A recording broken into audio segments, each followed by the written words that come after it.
ਖਬਰਾਂ ਦੇ ਬੁਲੇਟਿਨ ਦੇ ਸਪਾਂਸਰ ਨੇ ਰੀਅਲਟਰ ਗੁਰਜਿੰਦਰ ਸਿੰਘ ਰੰਧਾਵਾ। ਹਰ ਤਰ੍ਹਾਂ ਦੀ ਪ੍ਰਾਪਰਟੀ ਖਰੀਦਣ ਤੇ ਵੇਚਣ ਲਈ ਤੁਸੀਂ ਕਾਲ ਕਰ ਸਕਦੇ ਹੋ। ਸਤਿ ਸ਼੍ਰੀ ਅਕਾਲ ਜੀ, ਤੁਸੀਂ ਦੇਖ ਰਹੇ ਹੋ ਪੰਜਾਬ ਮਿਲੀ USA ਟੀਵੀ ਤੇ ਮੈਂ ਸੁਰਭੀ। ਖਬਰਾਂ ਦੇ ਇਸ ਬੁਲੇਟਿਨ 'ਚ ਬਹੁਤ-ਬਹੁਤ ਸਵਾਗਤ। ਪੇਸ਼ ਆਨ ਦੇਸ਼ ਵਿਦੇਸ਼ ਨਾਲ ਜੁੜੀਆਂ ਹੋਈਆਂ ਕੁਝ ਖਾਸ ਤੇ ਟੋਨਵੀਆਂ ਖਬਰਾਂ। ਸ਼ੈਂਗਨ ਵੀਜ਼ਾ ਵਿੱਚ ਬਦਲਾਅ, ਜਾਣੋ ਭਾਰਤੀਆਂ ਤੇ ਕੀ ਪਵੇਗਾ ਅਸਰ। ट्रंप ने अनोखी योजना का किया ऐलान, बोले भारत तो मिलन वाला टैक्स अमरीकी नागरिकों च वंडांगे। गाजा संघर्ष का द एंड, नेतन्याहू नाल मिलकर ट्रंप ने बनाया प्लान। अमेरिका विच भूचाल के झटके नाल हिली धरती, डरे लोग घरां तों आए बाहर। बिक्रम मजीठिया दे न्यायिक हिरासत 14 तक वधी, मोहाली कोर्ट च वीडियो कॉन्फ्रेंसिंग राही हुई पेशे। सिद्धू मूसेवाला हत्याकांड के 7 मुलजमां की जमानत पटीशन हाई कोर्ट ने की खारिज। ਹੁਣ ਇਹਨਾਂ ਖਬਰਾਂ ਦਾ ਵਿਸਥਾਰ। ਇਸ ਦੇ ਨਾਲ ਹੀ ਦੇਸ਼ ਤੇ ਵਿਦੇਸ਼ ਨਾਲ ਜੁੜੀਆਂ ਹੋਈਆਂ तमाम ਖਬਰਾਂ।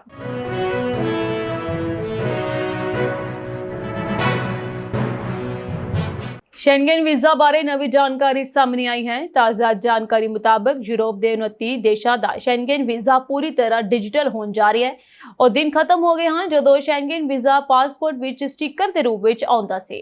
एक इतिहासक बदलाव है। यूरोपीयन यूनियन रवायती शेंगन वीजा स्टिकर नूं अलविदा कहने की तैयारी कर रही है।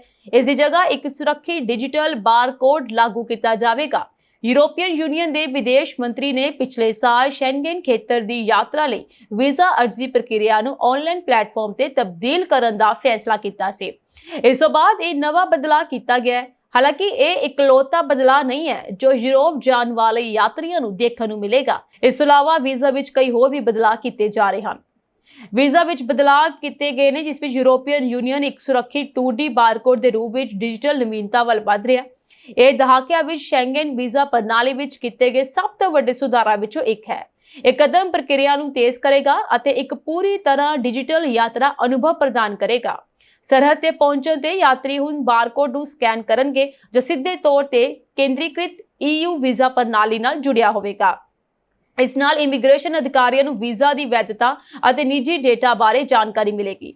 ਹਾਲਾਂਕਿ ਇਹ ਨਵੇਂ ਬਦਲਾਅ 2028 ਵਿੱਚ ਲਾਗੂ ਹੋਣ ਦੀ ਉਮੀਦ ਹੈ। यूरोपीयन यूनियन ने 2024 पेरिस ओलंपिक विच हिस्सा लैण वाले खिडारियां ਅਤੇ स्टाफ ਨੂੰ ਟੈਸਟ ਵਜੋਂ 70,000 डिजिटल शेंगन वीजा जारी ਕੀਤੇ ਹਨ। ਇਸ ਦੀ ਸਫਲਤਾ ਤੋਂ ਬਾਅਦ ਇਸ ਨੂੰ ਹੁਣ ਪੂਰੀ ਤਰ੍ਹਾਂ ਲਾਗੂ ਕੀਤਾ ਜਾ ਰਿਹਾ ਹੈ। ਸ਼ੈਂਗਨ ਵੀਜ਼ਾ ਤੇ ਯੂਰਪ ਆਉਣ ਵਾਲੇ ਲੋਕਾਂ ਨੂੰ ਪਹਿਲੀ ਵਾਰ ਆਪਣੇ ਬਾਇਓਮੈਟ੍ਰਿਕਸ ਵਿਅਕਤੀਗਤ ਤੌਰ ਤੇ ਜਮ੍ਹਾਂ ਕਰਾਉਣੇ ਪੈਣਗੇ। ਇਹ ਪ੍ਰਕਿਰਿਆ ਉਹਨਾਂ ਲੋਕਾਂ ਲਈ ਤੇਜ਼ ਅਤੇ ਸਹਿਜ ਹੋਵੇਗੀ ਜੋ ਨਿਯਮਤ ਤੌਰ ਤੇ ਯੂਰਪ ਦੀ ਯਾਤਰਾ ਕਰਦੇ ਹਨ। ਇਸ ਤੋਂ ਇਲਾਵਾ ਯੂਰਪ ਦੀ ਯਾਤਰਾ ਕਰਨ ਵਾਲੇ ਭਾਰਤੀ ਨਾਗਰਿਕਾਂ ਨੂੰ ਸ਼ੈਂਗਨ ਵੀਜ਼ਾ ਵਿੱਚ ਬਦਲਾਅ ਤੋਂ ਬਹੁਤ ਸਾਰੇ ਲਾਭ ਮਿਲਣ ਜਾ ਰਹੇ ਹਨ। ਇਹਨਾਂ ਵਿੱਚ ਸਭ ਤੋਂ ਮਹੱਤਵਪੂਰਨ ਇਹ ਹੈ ਕਿ ਡਿਜੀਟਲ ਵੀਜ਼ਾ ਬਾਇਓਮੈਟ੍ਰਿਕ ਗੇਟ ਪਹੁੰਚ ਰਾਹੀਂ ਦਾਖਲੇ ਦੀ ਸਹੂਲਤ ਦੇਵੇਗਾ। ਇਸ ਨਾਲ ਕਾਗਜ਼ੀ ਕਾਰਵਾਈ ਦੀ ਜ਼ਰੂਰਤ ਬਹੁਤ ਘਟ ਜਾਵੇਗੀ, ਖਾਸ ਕਰਕੇ ਉਹਨਾਂ ਲਈ ਜੋ ਨਿਯਮਿਤ ਤੌਰ ਤੇ ਯੂਰਪ ਦੀ ਯਾਤਰਾ ਕਰਦੇ ਹਨ। ਚੀਜ਼ਾਂ ਬਹੁਤ ਆਸਾਨ ਹੋ ਜਾਣਗੀਆਂ। ਇਸ ਤੋਂ ਇਲਾਵਾ ਸ਼ੈਂਗਨ ਇੱਕ ਛੋਟੀ ਮਿਆਦ ਦਾ ਵੀਜ਼ਾ ਹੈ ਜੋ ਸ਼ੈਂਗਨ ਖੇਤਰ ਦੇ ਅੰਦਰ 90 ਦਿਨਾਂ ਤੱਕ ਯਾਤਰਾ ਕਰਨ ਦੀ ਆਗਿਆ ਦਿੰਦਾ ਹੈ। ਇਸ ਤਰ੍ਹਾਂ ਇਹ ਉਹਨਾਂ ਲੋਕਾਂ ਵਿੱਚ ਕਾਫੀ ਮਸ਼ਹੂਰ ਹੈ ਜੋ ਯਾਤਰਾ ਕਰਨਾ ਪਸੰਦ ਕਰਦੇ ਹਨ। ਸ਼ੈਂਗਨ ਖੇਤਰ ਵਿੱਚ 29 ਯੂਰੋਪੀਅਨ ਦੇਸ਼ ਸ਼ਾਮਲ ਹਨ। ਸ਼ੈਂਗਨ ਖੇਤਰ ਵਿੱਚ Austria, Belgium, Denmark, Finland, France, Germany, Greece, Hungary, Iceland, Italy, Luxembourg, Netherland, Norway, Poland, ਪੁਰਤਗਾਲ, ਸਪੇਨ, ਸਵੀਡਨ, ਸਵਿਟਜ਼ਰਲੈਂਡ ਵਰਗੇ ਦੇਸ਼ ਸ਼ਾਮਲ ਹਨ। अमेरिका के राष्ट्रपति डोनाल्ड ट्रंप एक बार फिर अपनी अनोखी योजना करके चर्चा विच आ गए हैं। ताज़ा रिपोर्ट मुताबिक ट्रंप सरकार ने भारत समेत कई देशों उत्ते भारी इंपोर्ट टैक्स लगाने का ऐलान किया है। उन्होंने यह भी कहा है कि इस टैरिफ राही मिलने वाली रकम नूं अमरीकी नागरिकों विच वंडिया जाएगा, यानी कि अमरीकी नागरिकों के विच वंडन ते विचार किया जा रहा है। समाचार एजेंसी के अनुसार ट्रंप ने इस हफ्ते भारत तो आने वाले इंपोर्ट्स उत्ते 25% टैरिफ लगाने की घोषणा की है। उन्होंने संकेत दिता है कि इस टैक्स राही होने वाली कमाई नूं आम अमरीकी लोगों तक पहुंचाया जा सकता है। इस अलावा डिविडेंड का अर्थ हुंदा है कि नफे का हिस्सा लोगों या शेयर होल्डर्स विच वंडना। हालांकि ट्रंप ने इस योजना बारे होर विस्तार नहीं दिता। ट्रंप की नवी टैरिफ लिस्ट अनुसार भारत के नाल होर कई देशों उत्ते भी वख-वख दरां ते इंपोर्ट टैक्स लगाया गया है। भारत ते 25% टैरिफ लगेगा जो कि 7 अगस्त तो लागू हो सकता है। इस अलावा यूरोपीय यूनियन अते ब्रिटेन ते 15%, जापान ते 10%, दक्षिणी कोरिया ते 5%, कनाडा दे उत्ते 35%, ਬ੍ਰਾਜ਼ੀਲ ਤੇ 50%, ਸਵਿਟਜ਼ਰਲੈਂਡ ਤੇ 39%, ਤਾਈਵਾਨ ਤੇ 20%। ਇਸ ਦੇ ਇਲਾਵਾ ਟਰੰਪ ਨੇ 69 ਦੇਸ਼ਾਂ ਅਤੇ ਯੂਰਪੀ ਯੂਨੀਅਨ ਤੋਂ ਆਉਣ ਵਾਲੇ ਸਮਾਨ ਉਤੇ ਨਵਾਂ ਇੰਪੋਰਟ ਟੈਕਸ ਲਗਾਉਣ ਦੀ ਮਨਜ਼ੂਰੀ ਦੇ ਦਿੱਤੀ ਹੈ। ਇਹ ਨਵਾਂ ਨਿਯਮ 7 ਅਗਸਤ ਤੋਂ ਲਾਗੂ ਹੋਵੇਗਾ। ਸੀਰੀਆ ਤੇ 41% ਟੈਰਿਫ ਲਗਾਇਆ ਗਿਆ। ਇਸ ਤੋਂ ਇਲਾਵਾ ਲਾਓਸ ਅਤੇ ਮਿਆਂਮਾਰ ਤੇ 40%। ਇਹ ਉਹ ਦੇਸ਼ ਨੇ ਜਿਨ੍ਹਾਂ ਉੱਤੇ ਸਭ ਤੋਂ ਜ਼ਿਆਦਾ ਟੈਰਿਫ ਲਗਾਇਆ ਗਿਆ ਹੈ। ਇਰਾਕ ਅਤੇ ਸਰਬੀਆ ਤੇ 35% ਟੈਰਿਫ ਲਗਾਇਆ ਗਿਆ ਹੈ। ਇਹ ਫੈਸਲਾ ਟਰੰਪ ਦੇ ਐਗਜ਼ੀਕਿਊਟਿਵ ਆਰਡਰ ਰਾਹੀਂ ਲਿਆ ਗਿਆ ਹੈ। ਚੀਨ ਅਤੇ ਅਮਰੀਕਾ ਦਰਮਿਆਨ ਟੈਰਿਫ ਵਿਵਾਦ ਹਾਲੇ ਚੱਲ ਰਿਹਾ ਹੈ। ਪਹਿਲਾਂ ਟਰੰਪ ਨੇ ਚੀਨ ਉਤੇ 145% ਤੱਕ ਟੈਰਿਫ ਵਧਾ ਦਿੱਤਾ ਸੀ। ਬਾਅਦ ਵਿੱਚ ਦੋਨਾਂ ਦੇਸ਼ਾਂ ਵਿੱਚ ਗੱਲਬਾਤ ਸ਼ੁਰੂ ਹੋਈ ਅਤੇ ਟੈਰਿਫ ਘਟਾਉਣ ਤੇ ਸਹਿਮਤੀ ਹੀ ਬਣੀ, ਪਰ ਹਜੇ ਤੱਕ ਅੰਤਿਮ ਸੌਦਾ ਨਹੀਂ ਹੋਇਆ। ਅਮਰੀਕਾ ਦੇ ਵਿੱਤ ਮੰਤਰੀ ਸਕਾਟ ਬੇਸੈਂਟ ਨੇ ਕਿਹਾ ਹੈ ਕਿ ਗੱਲਬਾਤ ਜਾਰੀ ਹੈ ਅਤੇ ਅਮਰੀਕਾ ਇੱਕ ਮਜ਼ਬੂਤ ਵਪਾਰਕ ਸਮਝੌਤਾ ਕਰਨ ਦੀ ਕੋਸ਼ਿਸ਼ ਕਰ ਰਿਹਾ ਹੈ। ਇਜ਼ਰਾਈਲ ਅਤੇ ਹਮਾਸ ਵਿਚਕਾਰ ਟਕਰਾਅ ਲੰਬੇ ਸਮੇਂ ਤੋਂ ਚੱਲ ਰਿਹਾ ਹੈ। ਹਾਲਾਂਕਿ ਅਮਰੀਕੀ ਰਾਸ਼ਟਰਪਤੀ ਡੋਨਾਲਡ ਟਰੰਪ ਹਮੇਸ਼ਾ ਦੋਵਾਂ ਦੇਸ਼ਾਂ ਵਿਚਕਾਰ ਜੰਗਬੰਦੀ ਦਾ ਸਹਾਰਾ ਲੈਣ ਦੇ ਲਈ ਭੁੱਖੇ ਰਹਿੰਦੇ ਹਨ, ਪਰ ਇਜ਼ਰਾਈਲ ਅਤੇ ਹਮਾਸ ਦੇ ਮਾਮਲੇ ਵਿੱਚ ਉਹਨਾਂ ਨੇ ਹਮੇਸ਼ਾ ਇਜ਼ਰਾਈਲ ਦਾ ਪੱਖ ਲਿਆ ਹੈ। ਟਰੰਪ ਨੇ ਵਾਰ-ਵਾਰ ਇਜ਼ਰਾਈਲ ਦੇ ਸਹਿਯੋਗ ਨਾਲ ਗਾਜ਼ਾ ਨੂੰ ਮੁੜ ਵਿਕਸਿਤ ਕਰਨ ਦਾ ਦਾਅਵਾ ਵੀ ਕੀਤਾ, ਪਰ ਹੁਣ ਅਜਿਹਾ ਲੱਗਦਾ ਹੈ ਕਿ ਹਮਾਸ ਅਤੇ ਇਜ਼ਰਾਈਲ ਵਿਚਕਾਰ ਲੜਾਈ ਦਾ ਅੰਤ ਨੇੜੇ ਹੈ। ਟਰੰਪ ਦੇ ਰਾਜਦੂਤ ਇਸ ਸਮੇਂ ਅਜਿਹਾ ਦਾਅਵਾ ਕਰ ਰਹੇ ਹਨ। ਟਰੰਪ ਦੇ ਮੱਧ ਪੂਰਬ ਦੇ ਰਾਜਦੂਤ ਸਟੀਵ ਵਿਟਕੋਫ ਨੇ ਕਿਹਾ ਕਿ ਅਮਰੀਕੀ ਰਾਸ਼ਟਰਪਤੀ ਇਜ਼ਰਾਈਲ ਸਰਕਾਰ ਦੇ ਨਾਲ ਇੱਕ ਯੋਜਨਾ ਤੇ ਕੰਮ ਕਰ ਰਹੇ ਹਨ ਜੋ ਗਾਜ਼ਾ ਵਿੱਚ ਚੱਲ ਰਹੀ ਜੰਗ ਨੂੰ ਹਮੇਸ਼ਾ ਲਈ ਖਤਮ ਕਰ ਦੇਵੇਗੀ। ਵਿਟਕੋਫ ਦੇ ਦਾਅਵੇ ਤੇ ਅਜੇ ਤੱਕ ਵਾਈਟ ਹਾਊਸ ਵੱਲੋਂ ਕੋਈ ਵੀ ਅਧਿਕਾਰਤ ਜਵਾਬ ਨਹੀਂ ਆਇਆ ਹੈ। ਉਧਰੀ ਨਿਊਜ਼ ਏਜੰਸੀ ਦੇ ਅਨੁਸਾਰ ਵਿਟਕੋਫ ਨੇ ਇੱਕ ਮੀਟਿੰਗ ਦੌਰਾਨ ਕਿਹਾ ਕਿ ਸਾਡੇ ਕੋਲ ਇੱਕ ਬਹੁਤ ਵਧੀਆ ਯੋਜਨਾ ਹੈ ਜਿਸ ਵਿੱਚ ਅਸੀਂ ਗਾਜ਼ਾ ਦੇ ਮੁੜ ਨਿਰਮਾਣ ਦੇ ਲਈ ਇਜ਼ਰਾਈਲ ਨਾਲ ਕੰਮ ਕਰ ਰਹੇ ਹਾਂ। ਵਿਟਕੋਫ ਨੇ ਇਹ ਵੀ ਦਾਅਵਾ ਕੀਤਾ ਕਿ ਹਮਾਸ ਯੁੱਧ ਨੂੰ ਖਤਮ ਕਰਨ ਲਈ ਹਥਿਆਰ ਰੱਖਣ ਲਈ ਤਿਆਰ ਹੈ।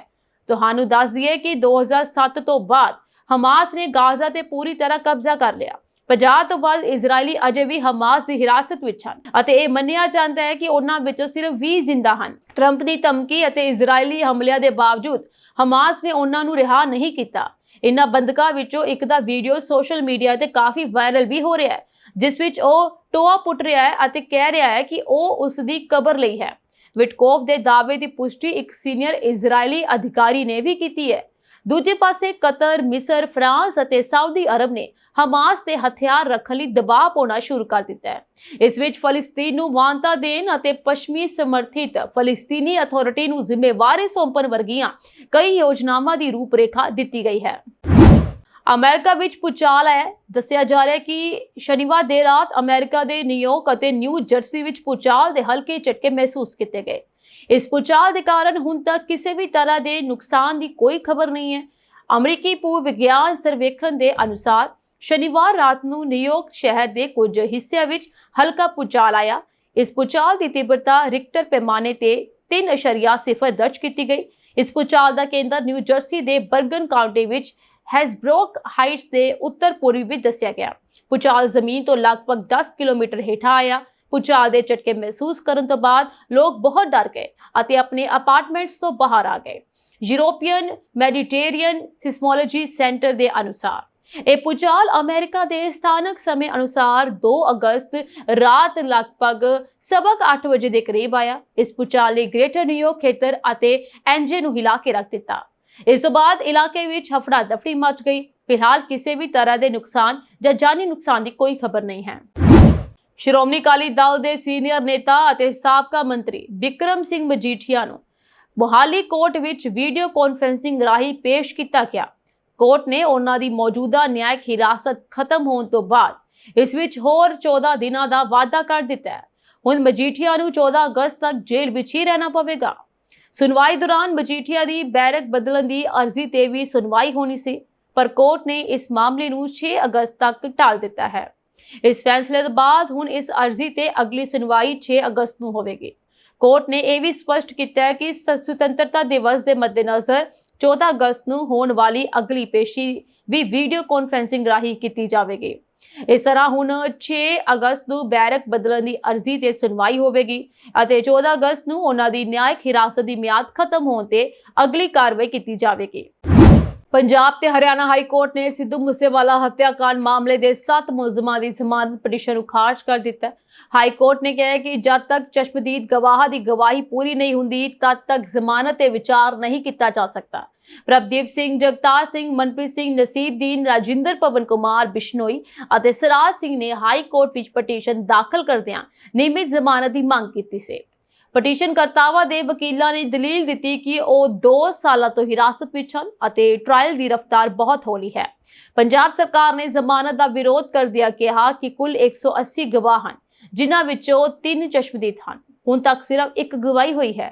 ਕੋਰਟ ਨੇ ਮੰਨਿਆ ਹੈ ਕਿ ਅਪਰਾਧ ਦੀ ਗੰਭੀਰਤਾ ਨੂੰ ਦੇਖਦਿਆਂ ਗਵਾਹਾਂ ਦੀ ਸੁਰੱਖਿਆ ਅਤੇ ਨਿਆਂ ਪ੍ਰਣਾਲੀ ਦੀ ਨਿਰਪੱਖਤਾ ਨੂੰ ਪਹਿਲਾਂ ਰੱਖਣਾ ਜ਼ਰੂਰੀ ਹੈ। ਇਸ ਲਈ ਅਦਾਲਤ ਨੇ ਸਾਫ਼ ਕੀਤਾ ਹੈ, ਜਦ ਤੱਕ ਸਾਰੇ ਚਸ਼ਮਦੀਦ ਗਵਾਹਾਂ ਦੀ ਗਵਾਹੀ ਪੂਰੀ ਨਹੀਂ ਹੁੰਦੀ ਤਦ ਤੱਕ ਨਿਯਮਿਤ ਜ਼ਮਾਨਤ ਪਟੀਸ਼ਨਾਂ ਤੇ ਵਿਚਾਰ ਨਹੀਂ ਕੀਤਾ ਜਾ ਸਕਦਾ। ਖਤਰੇ ਦੇ ਘੁੱਗੂ ਵੱਜਣ ਦੀ ਆਵਾਜ਼ ਜਦੋਂ ਵੀ ਸੁਣਾਈ ਦਿੰਦੀ ਹੈ, ਲੋਕਾਂ ਦੇ ਦਿਲ ਤੇਜ਼ੀ ਨਾਲ ਧੜਕਣੇ ਸ਼ੁਰੂ ਕਰ ਦਿੰਦੇ ਨੇ। ਇਸ ਦੇ ਨਾਲ ਹੀ ਉੱਤਰਾਖੰਡ ਦੀ ਰਾਜਧਾਨੀ ਦੇਹਰਾਦੂਨ ਹੁਣ ਐਮਰਜੈਂਸੀ ਸਥਿਤੀਆਂ ਨਾਲ ਨਜਿੱਠਣ ਲਈ ਵਧੇਰੇ ਉન્નਤ ਹੋ ਗਿਆ ਹੈ।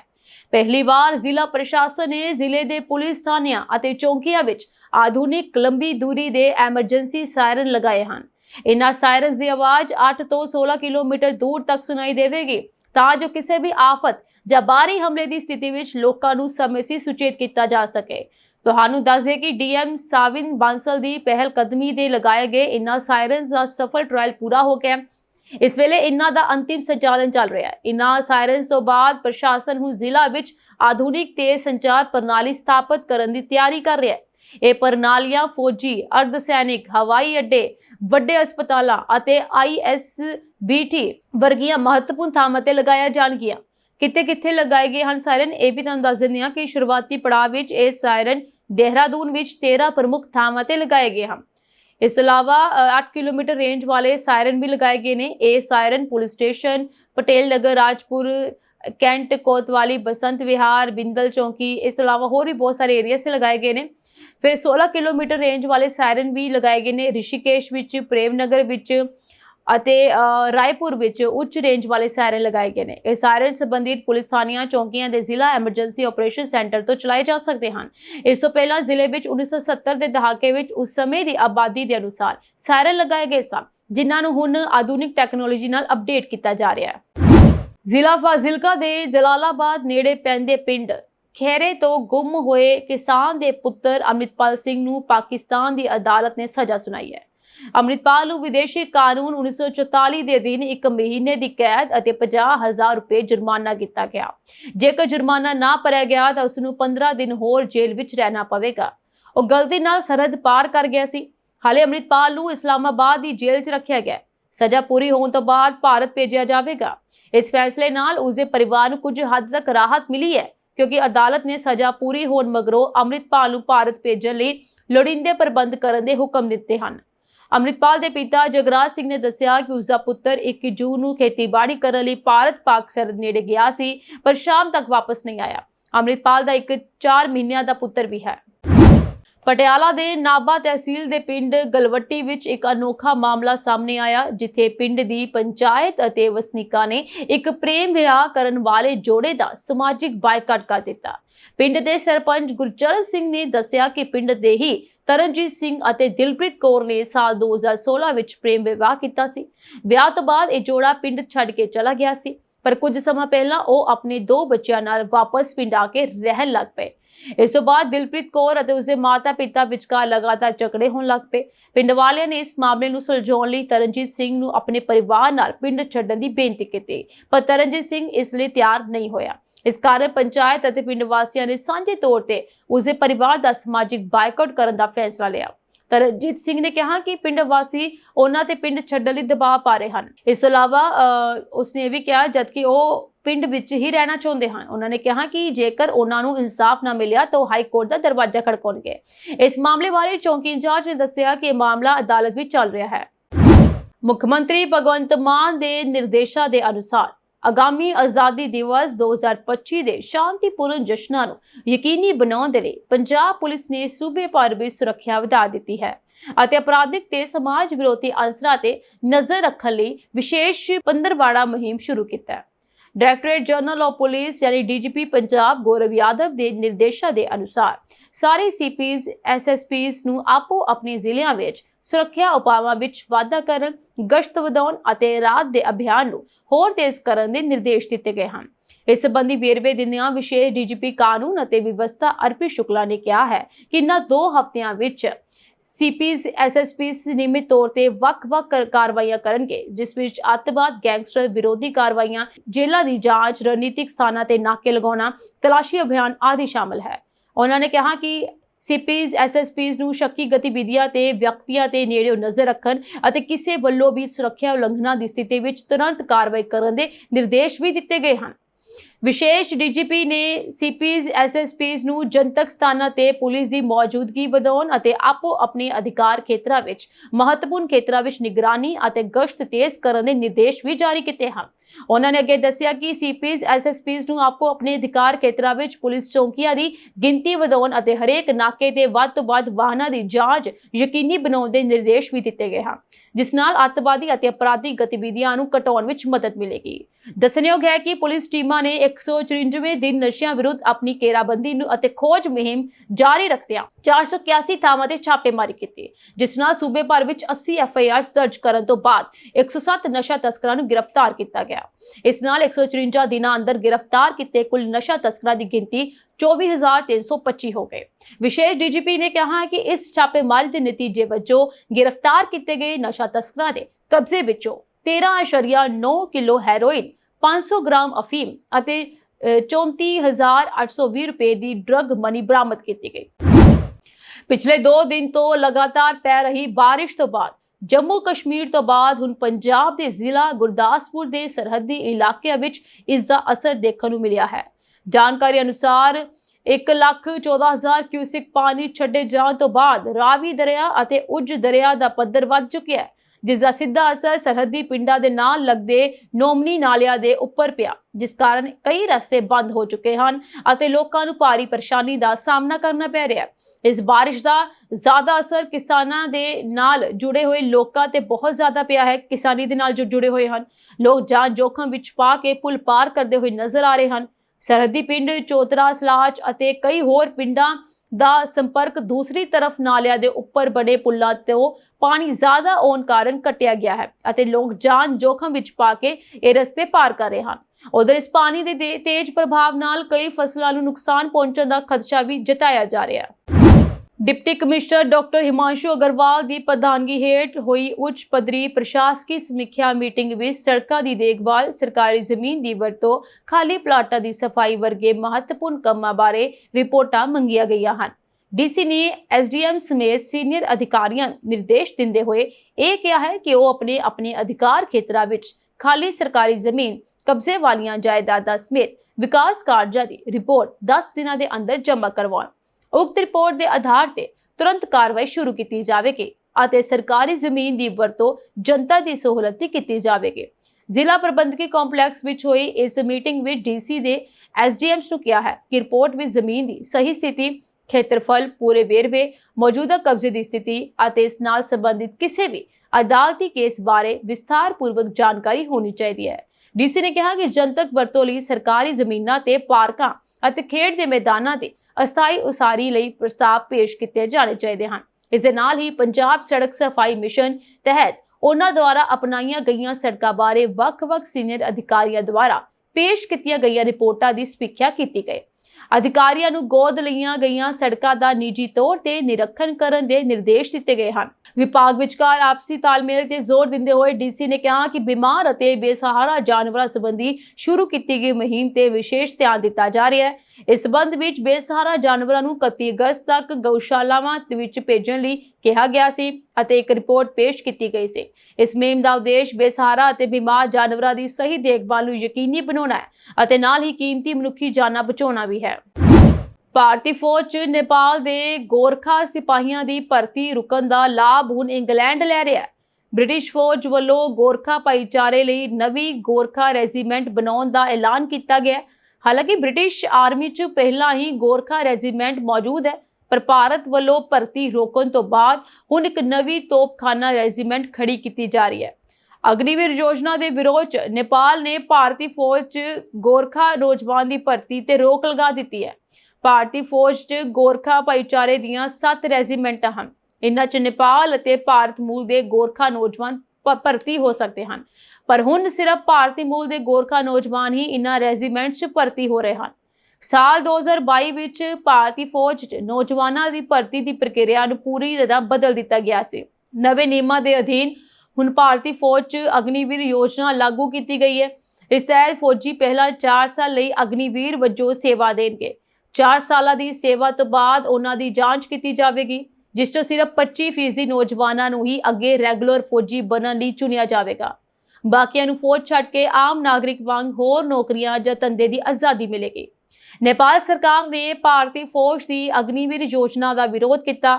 ਆਜ਼ਾਦੀ ਤੋਂ ਬਾਅਦ ਤੋਂ ਭਾਰਤੀ ਫੌਜ 'ਚ ਨੇਪਾਲ ਦੇ ਗੋਰਖਾ ਨੌਜਵਾਨਾਂ ਦੀ ਭਰਤੀ ਲਗਾਤਾਰ ਚਲਦੀ ਆ ਰਹੀ ਸੀ। ਇਸ ਵੇਲੇ ਭਾਰਤੀ ਫੌਜ 'ਚ ਗੋਰਖਾ ਸਿਪਾਹੀਆਂ ਦੀਆਂ 7 ਵੱਖ-ਵੱਖ ਰੈਜੀਮੈਂਟਸ ਹਨ। ਇਨ੍ਹਾਂ ਵਿੱਚੋਂ ਲਗਭਗ 60% ਨੇਪਾਲੀ ਮੂਲ ਦੇ ਹਨ, ਪਰ ਪਿਛਲੇ 3 ਸਾਲਾਂ ਤੋਂ ਨੇਪਾਲੀ ਗੋਰਖਿਆਂ ਦੀ ਭਰਤੀ ਲਗਭਗ ਬੰਦ ਹੋ ਚੁੱਕੀ ਹੈ।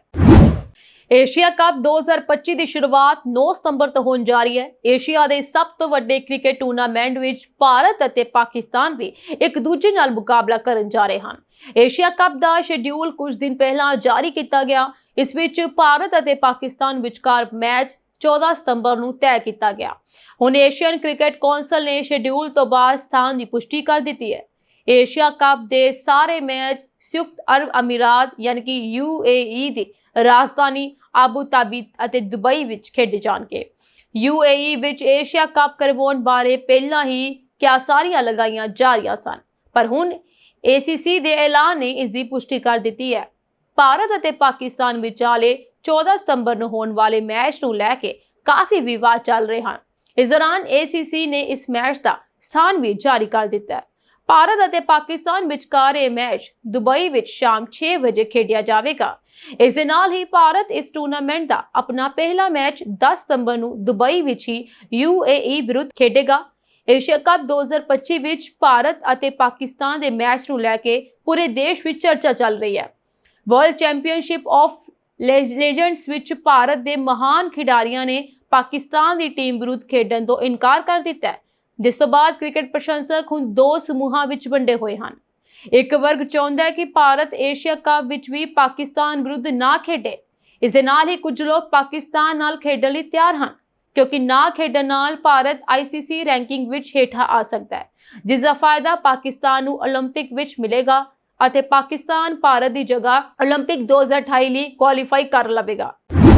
ਸੋ ਇਹ ਸਾਂਝੀ ਦੇਸ਼ ਤੇ ਵਿਦੇਸ਼ ਨਾਲ ਜੁੜੀਆਂ ਹੋਈਆਂ ਕੁਝ ਖਾਸ ਤੇ ਚੋਣੀਆਂ ਖਬਰਾਂ ਹੋਰ ਅਪਡੇਟਸ ਨਾਲ ਜੁੜੇ ਰਹਿਣ ਦੇ ਲਈ ਤੁਸੀਂ ਬਨੇ ਰਹੋ ਜੀ ਸਾਡੇ ਚੈਨਲ ਪੰਜਾਬ ਮਿਲ USA TV ਦੇ ਨਾਲ। ਇਸ ਨੂੰ ਲਾਈਕ, ਸ਼ੇਅਰ, ਸਬਸਕ੍ਰਾਈਬ ਕਰਨਾ ਨਾ ਭੁੱਲਣਾ। ਮੈਨੂੰ ਦੋ ਜੀ ਆ ਗਿਆ। ਤੁਹਾਡੇ ਸਭ ਦਾ ਬਹੁਤ ਬਹੁਤ ਧੰਨਵਾਦ।